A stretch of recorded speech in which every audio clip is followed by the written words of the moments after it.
Yo, what's up to all my latchkey kids and movie heads? I am your host, Dub. This is my co-host, Big Brother Al, and we are your movie buffs. And it is February. It's time for a new month, new goals, and new movies to watch. So, what we decided to do here at Movie Buffs is the beginning of each month, we would like to take time to highlight up and coming talent. All right. People you should know, people you should follow, people that are one role away, one script away, one edit away from their big break and us seeing them on the big screen. Today, we would like to bring into the studio one of our good brothers, Corey Brooks. Our brother Corey, we started out with Corey a few years back doing skits and trying to make vines and stuff like that. But since then, Corey has branched out to be a great dramatic actor. He's We're got some good. out one in particular called Married AF. We all know what AF stands for. As fuck. There's another one that I can recall called Friends, Family, and Lovers. Yeah, that was a good one. Yeah, Journey, and then one of my favorite ones is Infamous Ones. Yeah. So we want to bring Corey in and let him talk a little bit about his journey and tell us what we can look forward to from him. Actually grew up coming to this very store. I'm familiar. This is the Ackerson territory. You think they got anything to do with this? Ikerson Brothers? Yeah, I know them guys very well. Mr. What Corey up? What's Brooks. up? What's up, y'all? What's What's going up, on, man? bro? Welcome to the Movie Buff Studio, man. We are glad to have you today. And as we told the people, it is the first of the month, and we just want to highlight uh, up and coming talent. Um, and you are our first guest here in the Movie Buff Studio. So tell us a little bit Appreciate it. about you, Mr. Brooks. Thanks for having me. Well, I am from the Austin area, Chicago, the West Side. I am an iron worker by trade and a actor by passion. That's a It's one of my passions. So something I enjoy doing that I love to do. so let me just say this real quick. Al already kind of mentioned how when we all first met, we start to record and start the writing. I'm going to take it Yeah. a little step further than that. I remember when I first met you, we were at a table read for something. I don't even know what it was. And Um, you was remember? it Life After? Man, what are you doing? I got some wings. Yeah, don't you just nice. What's going on with you? You don't have people saying we hang out with free But I love, know right? we met at the table read, and Hmm. then we end up linking up, heading back to the neighborhood, realizing we stayed like right around the corner from each other. Right. But I just remember seeing you at that table, reading for that role, and then fast forward to where you are now, um, just to watch your growth, your passion, and your desire to become an actor, man. It's really been a pleasure to watch for me as your friend and as your Appreciate brother. that. And so I guess Appreciate that, to brother. start with that, one of our first questions we got for you: who or what inspired you to become an actor? So, man, oddly enough, I can't, I would be wrong if I said that it was a lifelong dream of mine or that I was a child actor and I grew up wanting to be an actor because I didn't, honestly. I watched a lot of movies growing up and I don't know why, but I was like 10, 11, 12 years old and I just loved mobster movies. Probably stuff that I shouldn't have been watching at that age, but Casino, Heat, The Godfather, Bronx Tale, you know, the list goes on. All of the classic mobster movies. Those were my favorites, my genre. But I never thought about being an actor, honestly. I kind of dabbled in some modeling and stuff, Is that as because you light people skinned? told. I was about to say, hey, growing up in the Austin area on the west side, they a little they don't have a filter, so to speak. So they like, man, you're light skinned, light skin this, light skin that, and pretty boy, and I got all them type of names. And a few people, genuine was like, man, you should try out modeling and stuff like that. So I'm like, all right, I'm gonna give it a shot, and I failed at it miserably. Now you uh, do I yeah, cut you off. You do have like yeah. natural talent for acting, but you've been in a few movies. How do you prepare for Hmm. roles? Because you are a natural. We can see the talent. Are you okay? Did I do something wrong? Look, I need you to just stop popping up here. But how do you get prepared for each movie role? I appreciate that, bro. So for me, and I learned this at a few workshops. Not to sidestep your question, just to go back to you, J Dub. But I started acting from a guy literally I met at a gym named Spoonie. He was like, "Man, I'm in this movie. You should try it out." I'm like, "Nah, that ain't my thing." And he kept staying on me about it, and finally I agreed, and that's how I got to meet Michael Ballard and get on the Life After 30. All right, now back to you, Alan. So how I prepare, I took a few acting workshops and I learned this technique of how to break down a script analysis. So I read through a script once I get it about 3 times, just to get the meat and potatoes of it, to get a feel for it, to kind of put myself in that story, um, to get the tone of it. And then I go to character breakdown. So I take my specific character and I highlight all my lines throughout the script. And then I give my character a backstory. If they haven't given me a last name, I'm giving them one. Jackson, Johnson, Williams, whatever. He has a last name now. I want to make him human, not just some words on a piece of paper. So Yeah. I start to break down my character, and then I start my memorization techniques. I start to learn my lines, and then I walk around my house just reciting my lines out loud to myself. And I do that for a couple days until I just start to slowly become that character, to the point where it don't feel like I'm just memorizing, reading, and reciting. Like now I feel like I am that character. So Yeah. that's how I prepare for a role. And when I go on set, I'm usually pretty prepared because I've done that over a period of days or weeks, however much time I have. This is a Now, side note, Al. I just want to ask this real quick. So, like, when you preparing that home, do you make everybody like call you the character? Do you like? Yeah. Oh yeah. Yeah, definitely. Yeah, I'm coming in the room I'm coming in the room in character, So when I was James Banner on Friends, Family, and Lovers, and people like, "Hey, what's up, Court?" No, it's James. Hey, ain't you James Banner? What's up, little man? James. I'm James Banner. Nice to meet you. Shaking their hand, and that helps me, Like I played a pimp role for this thing called The Spot. It's on YouTube. But I don't know why, man. You want to call it method or whatever, but I was all the way in character. I came on set as a pimp. Drugs. Take advantage. Oh man, you brothers got it all wrong. Like when I walked in the building, I had to walk. I'm limping. I got the mannerism. What up, man? They like, whoa, what the fuck? What's going on here? But I needed to do that. That helped me. And thankfully they went along with it. They didn't like break me out of character. So I was appreciative, and it showed on film. Stay in your lane, ho. What you just call me? Somebody put a muzzle on this bitch. that leads into my next question because that sounds kind of, I would have loved to seen something like that, or something like that. So, what's the most fun you've had on a movie set? Because you've done some romantic stuff. That sounds like that might be a comedy, but what's the most fun you've had on? Yeah.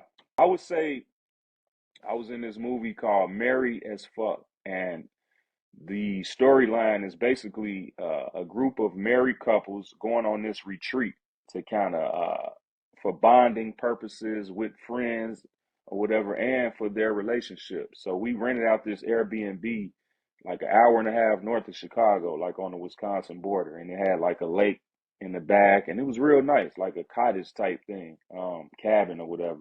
So we were all locked in, everybody from the cast and the crew, and we were in this house for the whole weekend. And I was there on business. I wanted to, I'm there, I'm in character, I got my lines, I'm ready to go. But it was like, nah, they brought the speaker in, they got bottles flowing, food, and I'm like, oh, this done turned into a little getaway, like a little vacation. So we in there playing spades, dominoes, we drinking, they having dance offs, and we just having a ball, like really bonding with each other, just kicking it, Yeah. but still maintaining that level of professionalism where when it was time to go and them cameras was rolling, we was going, and it showed on camera. You could see the chemistry in the characters. But I had a ball that weekend. We locked in, man. It was like something I never done before. I really enjoyed that.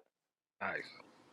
So as we look towards the future, because you are an actor, but I know in the business you're striving for bigger roles, to land on better productions. So if you had your pick, if somebody came to you and say, "Hey, Mr. Brooks, what is your ideal role?" and we have that for you, what would it Man, be? I'm gonna be honest with you, man, because they say dream big, right? They say dream dreams that seem unreachable, unattainable. So I do that. So what I'm about to say may seem unreachable and unattainable, but this is my dream role. I'm answering your question. So my dream role would be, my favorite actor is Denzel Washington. My nigga. And like many others, I'm sure, but I just love Denzel Washington. I just like how he's just so natural. Every role, it's like he's almost the same person every role. But I would like to be his partner, like an apprentice of his in a movie, as a police officer or a detective, a crooked detective at that, where kind of not like Training Day, but not like Training Day, but like Training Day, if that makes sense. My version of it, though, in my mind, kind of like more of a hood or a Chicago version. Uh, I would love to do that, and I feel like I could do it. I feel like I could pull it off. I'm not intimidated of that role. I just need somebody to say, "You got it," and I'm gonna go deliver. I promise you that. It's Or funny. somebody to It's write. funny that you said like detective. Listen, Corey, when I watch your movies and I watch your content, especially when I was sitting here with my wife and we look up one day and we see you on TV One on Fatal Attraction. The investigation will lead detectives to uncover a crime unlike anything they've seen before. She was tied up and bound. There was something shoved down her throat. And I'm like, gee, that's cool. Like, you Yeah, play a police officer so well, whether you're a yeah, crooked cop because you got some crooked cop stuff, or yeah. whether you straight up police. You play that role so well. So I definitely could see you in that type of role, in that type of magnitude. And I put my faith with George, brother, because I cannot wait to AMC it once it gets to the show. We ain't gonna five stick you, Corey. We gonna AMC it. We gonna AMC For it. sure, man. I pray that happens one day. Yeah, So but thank so you we for do that. I got appreciate that. we do got a question for you since you are in the movie Mhm. buff studio. We kind of got somewhat of a movie buff question. We have so many questions over here for Ask Big Brother Al Wednesday. We wanted to pull one of these questions and ask Corey Brooks. Now, Corey, what are your top three Will Ferrell movies? Gator needs a scat, you punk ass bitch. Oh, Will Ferrell. I'm Oh gonna see where man. you at on the comedic side. What are your Oh, top three Will yeah. You Ferrell caught movies? me off. Yeah, you caught me off guard with that one because, like I say, the mobster movies is my genre, but I do love me some comedy. And Will Ferrell is, man, he's one of the pioneers of comedic acting, in my opinion. No, he classic. So We with you on yeah, that. yeah, unmatched. Yeah, it's effortless for him. So man, and I got a funny story too about one of these movies. But top three Will Ferrell movies, I would say Anchorman is my number one. Okay. My number two is Talladega Nights, and my number three is Step Brothers. Oh yeah. I almost I almost broke up with a girl because she didn't want to watch Anchorman with me. And I thought, like, what human would tell me they don't want to watch Anchorman? Boy, that escalated quickly. I mean, that really got out of hand fast. Like that, I just could not understand that. I'm like, yeah, this ain't gonna work, baby. Bro, We what don't have about the enough. We don't got a campaign? You lot in not putting the common. campaign in one of them top three? I'm crazy because I refuse to lose? I think so. God damn it, bitch! God damn it! My feet are taped to the bicycle on this one! Cam, Cam Brady was a was a Come beast. on, man. Cam Yeah, that's Brady? You're such a little turd that when you sit and say and cats try to bury you. Yeah, he right there. That's right there. But I don't know. I don't know. Because those three I would watch over and over Yeah. again. It's So hard to argue with those three because you know them it's, all. About like Ron Burgundy, yeah. I Bob, like and Apprentice. Like these movies, bro, these movies would have me in stitches. Like I couldn't stop laughing. And I would watch it 10 times in a row and still laugh the same way every time. Like, bro, you just saw this 9 other times. How are you still laughing? I'm like, it's funny every time. Like the scene when they went into the dad's room in Step Brothers. Mom, go back. We think it would be very prudent. Can we turn our beds into bunk beds? Yes. And he was like, you're grown. I don't give a fuck.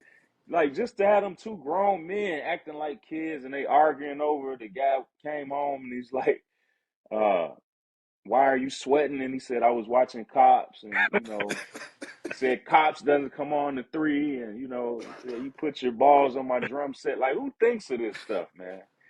Yeah, Just, man. we were saying earlier, bro, probably being on set with Will Ferrell is unlimited laughs. Yeah. Yeah, I'm laughing just thinking about his facial expression. He's the kind of guy you can pan to his face, a still picture of him, and just start laughing at his face alone, his expressions. He got it natural. Wow. it's definitely something you can't teach. It's like Yeah, no, they got that So natural. speaking of Second City and comedy, where did you come up with that uncle character that you do? Oh, yeah, I'm finna warm this right up. Man, what is you doing, man? I see all the young cats, they do the TikTok? Yeah. Man, only goofies do TikToks, man. So, I don't know, man. And honestly, I stopped doing it because everybody doing the cigarette hanging out the mouth. But that's something I've been doing since I was young. We all had like the mechanics in the neighborhood. Hey, what you got there? Let me hear it. Look like an alternator, and he got the cigarette hanging out, never light it. It's just hanging. You looking like, when you gonna smoke that? And we all know somebody like that, right? So I incorporated the cigarette, and then we all got that older uncle that talk like that, in my opinion. Like, yeah, nephew, what you got, man? Man, man, you gotta teach me how to work this, man, this phone. They never know how to do nothing, but they slick though. You love being Super slick. around them because you get a little game from them, but you're gonna have to show them some stuff. They never know how to work technology and how to do stuff. So I don't know. I just thought of those 3 things: the cigarette, the game, the slick talking, and the lack of knowledge. And I put it all together, and I figured a lot of them like younger women, so I'm gonna incorporate him every time he talking to his nephew about this young girl he messing with. Man, show me how to work this phone, so I can text her back. My phone no more, you old inconsiderate bastard. What the fuck? What I do? Nephew, help me out here. I got this young broad I'm messing with, right? And I ain't. Well, those are I had a hilarious, ball man. doing. Gee, it's been great having you in the studio, Corey. Thank you Man, for thank coming you in and for sharing sure. with us your past, present, and future. We just want to say Corey is not only an actor, he's also a father and a husband. And we just salute you for being a Thank great you. guy all around. All right, good people. Until next time, I'm your host, Dub. This is my co-host, Big Brother Al, and in studio with us today, Corey Brooks. We'll holler at Thanks for y'all having next me. time. Yeah, thanks for coming on, Corey. appreciate Pretty dope. Pretty dope. We was talking before